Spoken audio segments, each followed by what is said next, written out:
Constitution, the leases are, what they do is to provide allotment, is to allow allotment and give no objection for allotments to be issued by the county governments, and therefore ensuring that public land is granted to only those who deserve to be granted the public land. And we have no dispute in respect of allotments of land between ourselves and the national government. So in terms of going, to how many places can I go? If I can go to 5 or 10 and provide the statement that is needed to stamp authority of the government in terms of telling the cartels that I'm here and I will not allow, and I can tell you, Honorable Speaker, it has worked to some extent. But I said what I need is the law to be explicit, to be clear, to be able to tackle the problem of cartel. Otherwise, nobody is safe with their title deed if we are not going to deal a death blow to cartels. And I'm willing to walk along that journey with the Parliament. Thank you, Chairman. I'll just make a brief comment because I was going to also ask some questions on the amendment bill number 2 of 2023, but since it was withdrawn from the House, I will not dwell on it in the House in Parliament. I'll not dwell so much on it, but just to let you know, in case this committee approves you and the National Assembly, if you rethink of bringing it back, please look at some of the clauses that I need, because from the events of this that happened in this country 2 months ago, you have realized that we have a very informed population in this country. And so that issue of NLC had come up, and Kenyans were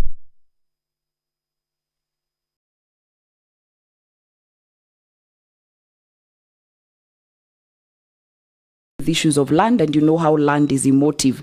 The second thing that was on it that Kenyans raised was the issue of inserting a new clause which will force freehold land owners, property owners who enjoy free ownership for perpetuity and can use the land for any purposes to pay land rate.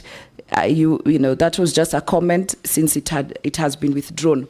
So to my question, one, who is a cartel? Every CS nominee talks of a cartel. I want you to explain to this committee your definition of cartel.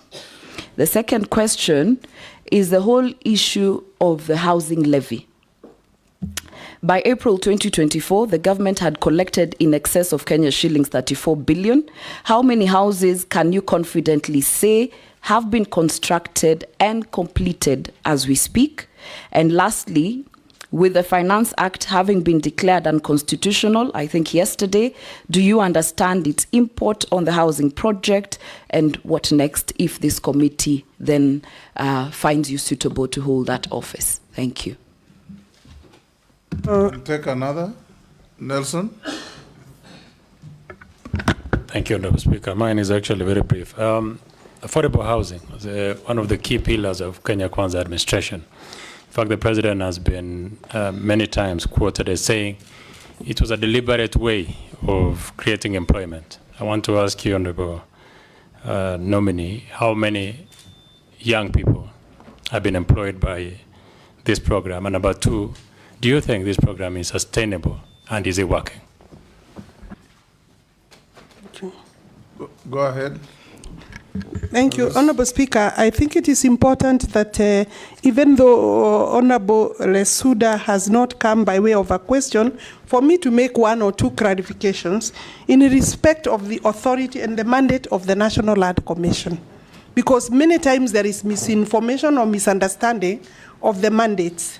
And I believe that there is no misunderstanding between ourselves and the National Land Commission. Sometimes it's just propaganda. If you look at Article 67, the functions of the National Land Commission are to manage public land on behalf of the national and county governments. 2, to recommend a national land policy to the national government. Indeed, I have one document already recommended, and we are working on the national land policy, reviewing it since 2009. The review is supposed to take place every 10 years. Then to conduct research related to land and use of natural resources and make recommendations to appropriate authorities. To initiate investigations on its own motion, that's regarding complaints, historical injustice, and all that. And then finally, then there is to encourage the application of traditional dispute resolution mechanisms to assess tax on land and premiums on immovable property in any area designated by the law. And to monitor and have oversight responsibilities over land use planning. So I believe that the bill, one of the bills was Honorable Leader of Majorities, and the other one was my bill. There was the very sticky issue that was floating around, which was actually an incorrect position, that we had planned to change freehold title to leasehold titles. One, it is practically not possible within the law for me sitting as a minister or any of my officers to change land tenure from one regime to the other, meaning from leasehold, freehold to leasehold. But with the application and consent of the owner, it is possible. So there was no provision that we had brought to do that. What raised maybe concern is the proposal to levy some charge or some fee on freehold ownership within our cities. Let me clarify again. The levy that we had proposed in the bill that was withdrawn was levy on freehold land within cities. So far, by the description of cities under the Urban Areas and Cities Act, we have Nairobi, Mombasa, Kisumu, Nakuru, and Eldoret is soon coming on board because it has been approved. So 5 cities. But the... Chair, sorry to interrupt the CS, but because we are House of Records, and she has mentioned a bill that I have sponsored, which what she has said is not accurate. The bill that I had sponsored initially is what then became the Owen Bayer bill, amending the National Lands Commission Act on Section 14 and 15 of the National Lands Commission Act to vest powers to the NLC Act. What Honorable Lesuda was asking is regarding the bill of the Land Amendment Bill number 2 of 2023, which I withdrew, which came from which was the ministry. our bill, yes. And the issue she has raised is the issue of rates on freehold land.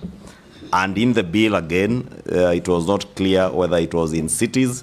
It is actually the Committee on Lands of the National Assembly that in their report proposed that you limit that to cities.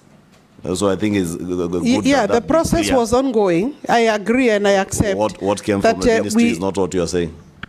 The bill was ours, but there were many proposals to amend even that bill. And so far, maybe the argument is, I'm making this for clarification, that there was no proposal for rates because rates are not payable to the national government or the Ministry of Lands. Rates are payable to the county governments, and they are doing their own review of rates. We were proposing a levy or a charge on freeholds because freeholds within the cities then therefore are enjoying facilities and they are paying nothing. And maybe I could say here that if you look at where the freeholds in this country and in this city, for example, using Nairobi, Honorable Speaker, is that the freeholds are within the Karen, the Muthaiga, the Lavington, and it's important that I say maybe some areas of Kirereshwa, Kitisuru, Kiuna, those upmarket areas. Why? I think it was a skewed way of raising tax against some people and not everybody. So that if you go to the whole of Eastland and the Southlands, then you will find that, you know, areas of all these areas, you know, that I haven't mentioned, they are paying rates and they are paying land rent, both. And therefore, in other countries, what is happening is that if you have a freehold, then you pay including any other land, you pay some development tax because the land that you are sitting on is actually has been developed to equal. In this country, then, we are having some people paying and others are not paying. And I think that is a conversation that we will be able to bring back to the National Assembly for debate and discussion, and also robust public participation and debate. And I don't think there is nothing wrong in saying that, but we must understand that in other jurisdictions, what is happening is that there is payment of, against charge against land where developments have come and they were not there before, because anyway, these developments must be funded by either the land or by a taxpayer. So, and I think that is what was taken to mean that we are charging a charge on freehold, and there is likelihood. Alice Wahome, you are being too wordy. Yeah. The word of the speaker. You can say what you are saying in very concise terms. Yes. Yes. Point of order, Mr. Speaker. Yes. The Speaker, I believe I have maybe exhausted. Hold, there's a point of order there. Yeah. The Speaker, it is good to have clarity on this matter, because that bill was as well a controversial bill. It is very important to have clarity here that the proposal that came from the ministry was that all freehold land be changed to leasehold in the whole republic. It is Parliament, a committee of this Parliament, and that's why Parliament must be given credit to where they do their work, that is suggesting to them that we should maybe do it in cities. But the ministry, what they brought to Parliament was that they want even the ancestral land that somebody is holding a freehold in Migori. They wanted to change it to leasehold. For what? She should tell us why, what was informing that, instead of now hiding under Parliament. Alice, why? The provision was saying that the minister will be able to to designate the areas, which then means you designate through regulations, and I would still have had to come to Parliament to be allowed the designated areas that we would have picked. So, and therefore, the proposal by Parliament, I commend. I think it helped and it improved the provision. Mole? Thank you, Chair, and I'm sorry I didn't want to interrupt. You have interrupted, just go on. Chair, we are in a vetting process, and the leader of majority and the leader of minority have stated the actual position, but the nominee, she's trying to run away from the reality. The reality is that the bill which came to the House exactly wanted to levy even the ancestral land in this country. And it came from the ministry. She was the CS. So instead of using too many words, please admit we move forward. Because at the end of the day, Kenyans could not accept your proposal. And it came from you. It did not come from the House of Parliament. Speaker. It did not come from Kenyans. It came from your office. Yes, sure. Yes, Alice. Speaker, I said that the proposal had indicated that the minister will designate areas where the levy will be. It was not blanket, because it is not possible to collect. Point of order, it is not Chair. possible to collect Point of levy order. Point of in order. the entire country. Mr. Speaker, Yes. that is true. But why do you want to subject a land that is in Bungoma or Migori for a minister who's sitting in Nairobi to designate whether it will be a freehold or a leasehold? Why do you want to do that? Just say it was wrong to do that, and now you are rectifying, you are agreeing with Parliament for that issue to become a city's issue. Just and we move on, Madam C. You are a former member of Parliament here. I think the clarity I have made, I have even given credit to Parliament, but I have said that it is Parliament that was going to give me permission to say where to levy the.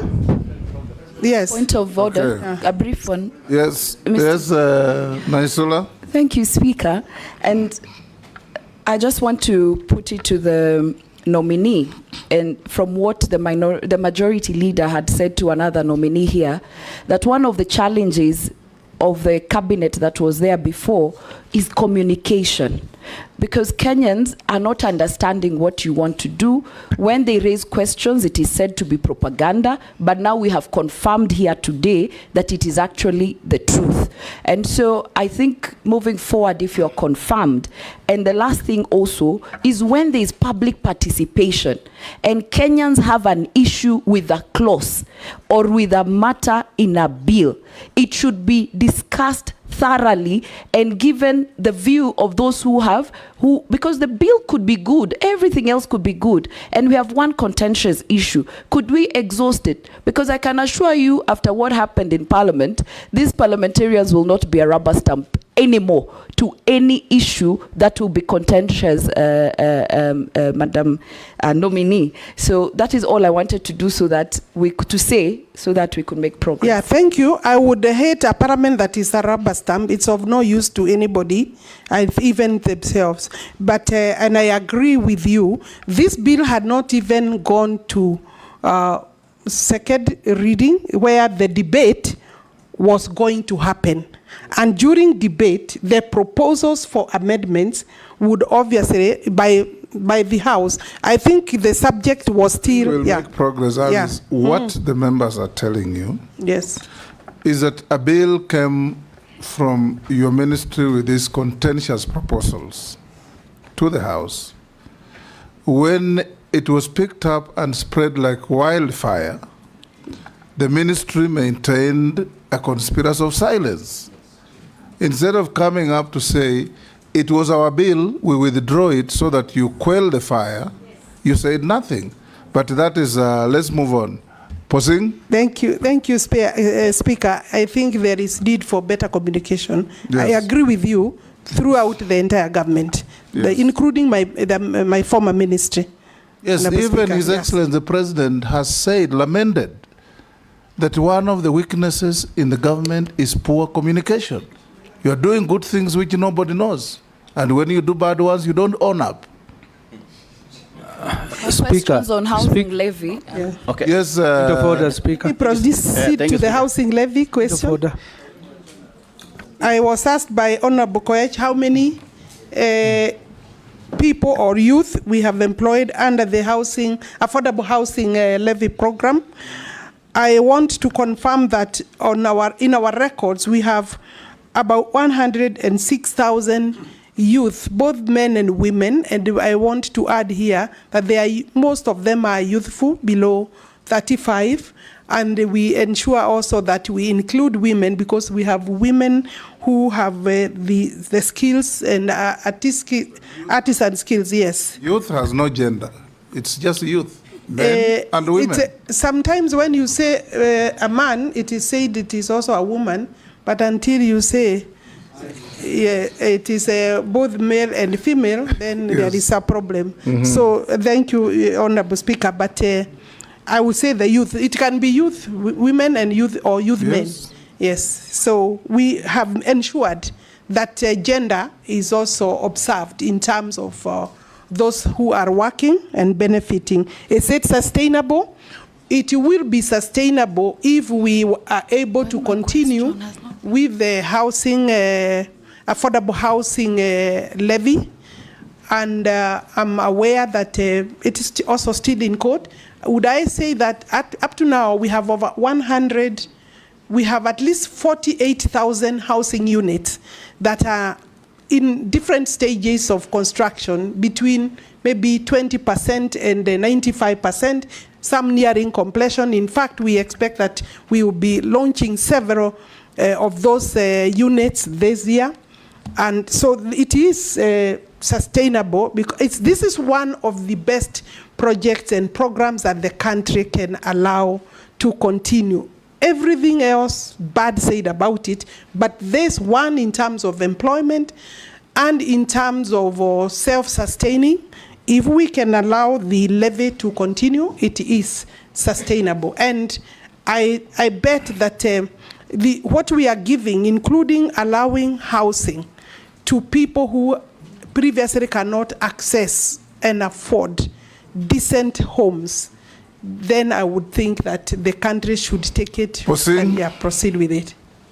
I thank you, Honorable Speaker. And if we were to be direct to the question and answer, we would say we are almost spending 1 hour only for leadership of the House. We have not even had anything ourselves. So, Speaker, what's mine? Mine is this. Nominee, Honorable Alice Wahome. This issue of house levy or house tax, of course, was very controversial, and it is still controversial. However, because it is in place, it is mainly in urban. It's only in urban. And the people who are paying are in the villages. And most of us in Parliament, we represent village constituencies. About 80% of this country is village, or 70% for that matter. And even if, and you know, the government has run to talk about jobs, creation of jobs. My view, Minister, is, if you are confirmed, what will be the housing plan for the rural people who are also paying this tax and paying this levy for people in towns to enjoy houses and to enjoy jobs? Nobody in my constituency or constituency rural who will enjoy those jobs. Nobody will enjoy those housings, right? But we are losing money. So what is it that we are advising even the president or the government in terms of saying, these guys in the rural are paying these taxes or levy, but this is our housing plan for them so that we can actually move as a country. Thank you, Speaker. Gikaria. Thank you, Chair. Me, I will only ask questions that have been raised by Kenyans. The chairman of the IDP camp in Nakuru called New Canaan is asking, after the settlement of the court cases referring to Donga Farm and Kisima Farm, when is the ministry intending to do the titling? Secondly, there is a guy from Joro asking about Ndefo plot in MATIANG'I slopes and whether there will be titles, whether you will be giving titles to that place called Ndefo plots. Thirdly, is a teacher in my constituency asking about... Mr. Speaker. Yes. Mr. Speaker, not to interrupt my colleague, I think those questions can only be answered by the minister when she is in office substantively. Whether she can give me a title or not. She can't give anything now. Honorable Chair. I was about to tell she's jobless. Honorable Gikaria, you are assessing the suitability or otherwise of Alice Wahome being